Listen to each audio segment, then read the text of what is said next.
Plans crumble, opportunities vanish, doors you prayed would open, slam shut without warning. Every safety net disappears. And it's right there when there is nothing left to grab onto, that a hard but holy truth is revealed. When God is all you have, He becomes all you need. This revelation doesn't come in comfort. It's born through tears, through silence, and through surrender. For me, it came wrapped in one of the most painful transitions of my life. Everything I built with my own hands, my finances, my plans, my confidence began to collapse. I had always been the one who made things happen. I was the fixer, the planner, the one who figured it out no matter how hard life got. And if I'm honest, I didn't just trust God, I trusted myself. When things worked out, I called it faith. When they didn't, I just worked harder. That mindset carried me far until it couldn't carry me anymore. God wasn't just trying to change my circumstances, He was trying to change my posture.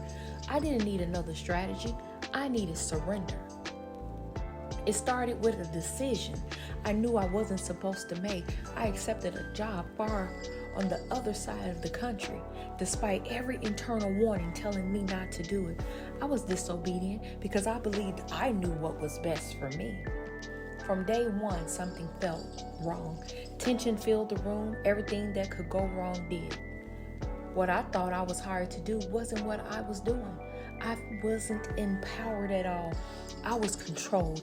I was watched, documented, undermined. A peer became someone committed to tearing me down and tainting my reputation.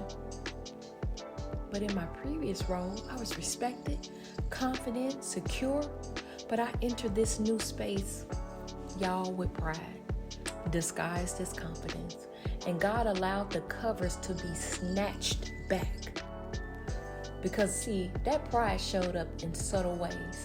My need to be right, my dependence on myself, my fixation on what I wanted, what I needed, what I deserved.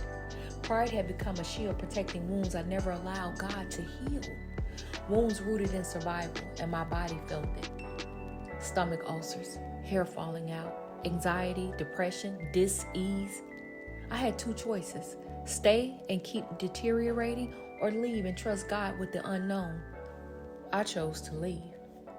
After I left, every door closed, rejection after rejection, and that's when I learned something painful but necessary. Disobedience comes at a cost, but correction comes with mercy. God wasn't rejecting me, He was removing the weeds of pride. There is something holy about reaching the end of yourself. It's the moment when striving stops and surrender begins. I used to think brokenness meant failure.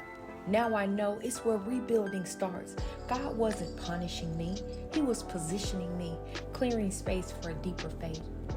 Not built on success or planning, but on trust. And in the stillness of frustration, I realized God wasn't asking for more effort. He was asking for obedience, not for me to push harder, but to let go. And that's the truth about being between a rock and a God's place. The rock isn't meant to crush you. It's meant to corner you into His presence. It's where control dies and faith is born. Be still and know that I am God. Being still doesn't mean doing nothing. It means trusting that God is working even when you can't see it. Let's take a quick pause here. Have you ever reached a place where every effort failed and all you had left was God? Maybe you're there right now. The bills don't add up. The prayers feel unanswered. The future feels uncertain. Hear me. It's not the end. It's the beginning. You're standing in God's place, the place where your power ends and His begins. Ask yourself, where am I leaning on my own understanding? What am I holding on to too tightly? What would surrender look like if I trusted God completely? I want you to write it down, because revelation grows where truth is allowed to breathe. Living in revelation means carrying trust into the next season, not because you have everything figured out, but because you know who does.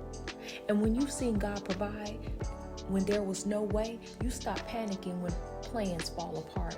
You stop chasing validation. You stop scrambling for control. Peace becomes your posture. You move differently. You decide differently.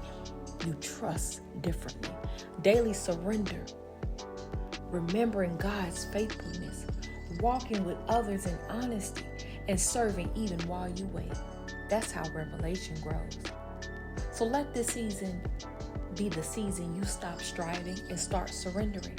Stop fearing the unknown and start trusting the God who knows all. Walk boldly, not because you have every answer, but because you know the one who does.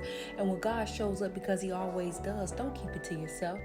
Share your story, your testimony. Because your testimony may be the seed for someone else's faith to grow. Every door closed, every delay, every detour, it's all leading somewhere divine. If this met you where you are, sit with it, write about it, pray through it. And when you're ready, share your story. Because when you speak from revelation, you don't just heal yourself, you help light the way for someone else. Before you go, take a deep breath. Whatever God revealed to you today, don't rush past it. Sit with it, because revelation isn't just information, it's transformation. If this blessed you, share it with someone who needs it and subscribe.